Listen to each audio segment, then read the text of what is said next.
never seen before. Have I seen them before? Oh, they have seen them before. What did you say? How many years did it take you to realize that you were no longer a beginner anymore and more so an intermediate artist? Like, when did you realize you had enough technical skills to produce work? That's a really fucking good question, Jetbrack. And I actually have an answer, dude. But give me a second. I'll watch this dog get body slammed by this guy. I do want to answer your question because that's actually like the most. That's like the best question I think anyone's ever asked to me in relation to art.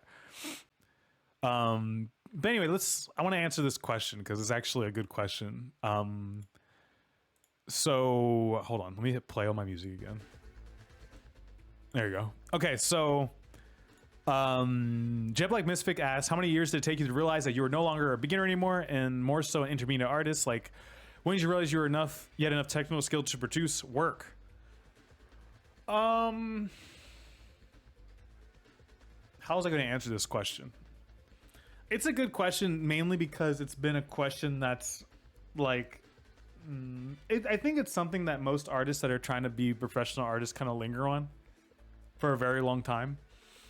Like even myself, like not that long ago, like I was like really, I'm still in kind of like a fake it until you make it phase where I'm just not quite I'm not as 100% confident in my abilities as an artist as I think I want to be. But I think the big distinction between like, it's not about exactly if your art is up to snuff. I do think your art needs to be at a certain level for you to, you know, potentially dip your toes into a professional market or to even have like, it's hard to explain simply due to the fact that it's not all about like how good your art looks visually. It's almost has more to do with like how well your artwork is being marketed to an audience that will buy your artwork. Because this conversation has nothing to do really with your art skill. It has more to do with if you're able to, you know, maybe turn your artwork into something that might be lucrative.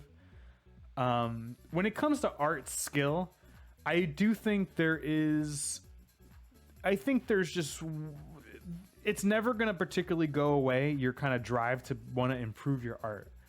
So I feel like you might as well just wash that out of your mouth right now. I feel like you're always going to be kind of fighting with yourself so you can like, before you can like really know where you are skill level wise. But I do think there is a point within your skill that you will be able to look at your stuff and be like, I think this is good enough for, you know, I think this is good enough for insert this, or I think it's good enough for insert that. But like mainly it's all about like if you're able to successfully market yourself or market your skills the way that you want to. Or let's say if you want to produce a particular style, like let's say if your objective is to be like a League of Legends artist, there is a very clear goal to becoming a League of Legends artist. You know what I mean? Like, you know, if you know what your work looks like and you know what a League of Legends artist work looks like, you already know for a fact that, you know, either you're good enough or you're not good enough. You know what I mean? But when you're doing something more that's stylistic, like maybe my stuff, because I don't think my stuff particularly falls into a category of it falls in, it's like, I think it's very pop arty, right? Like it's not particularly the most unique thing in the world, but it's not something that I think most companies maybe are looking for when it comes to like what they would use for like promotional art, etc. It's more just kind of like what my own instinct like brings to the table. But so it's kind of harder to like have a way to judge, but I don't know. I guess it comes with a lot of studying too. I guess it will be easy to just have like a professional look at your work and be like, hey, are you good enough? No. But I think you know the answer to that. I think most artists know the answer to if they're good enough or not to be deemed as professional as they want to be.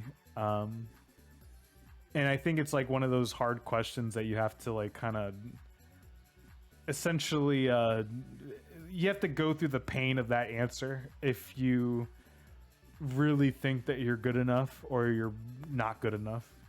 I feel like I'm not even answering your question, but I'm just expressing kind of like where my brain's going right now.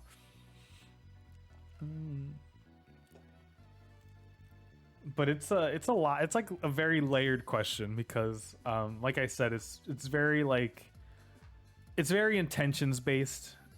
My intentions of my art is to make really cool stuff. I'm very inspired by Capcom artists, so I would want my work to be able to kind of maybe capture the essence of the FGC.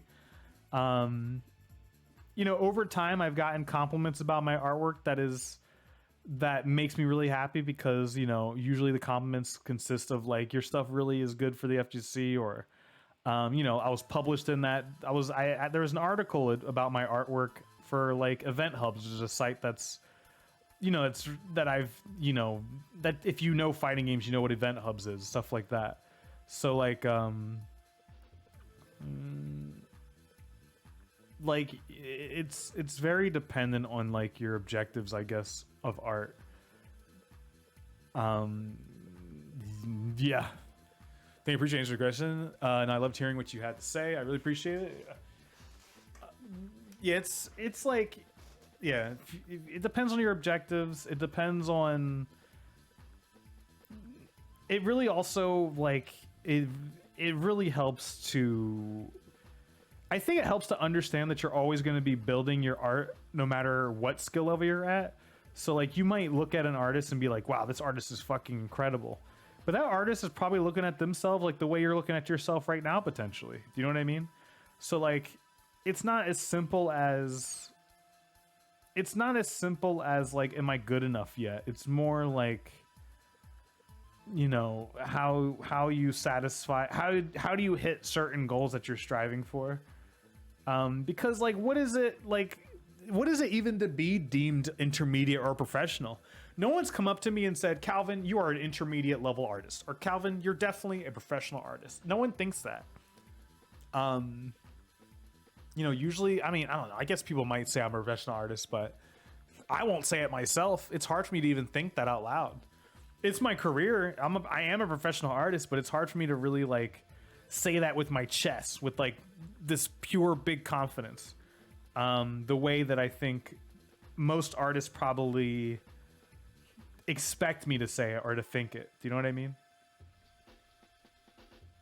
Calvin, you are a professional or else? I know I'm a professional. I mean, I think you're pro. I mean, I'm doing it for a living, which is all that's the requirement of me being a professional artist is. You can be drawing the shittiest stick figures in the universe, but as long as you were able to successfully market yourself towards the stick figure appreciating audience, then I would say you're a professional artist too. Which is why it's such a hard thing to gauge, because like it's very intention based. It's very like what do you want your art to what do you want out of your artwork experience? Do you want your art to be seen as one of the greats? Do you want to be the next like Kim Jong-gi or whatever, or do you want to just do your own thing? You know, there's very obvious goals you can reach for, and you can every artist, I think it's hard to do, but I think every artist can look at artwork that they like. Pro artist, beginner streamer, and I'm a pro streamer, beginner artist.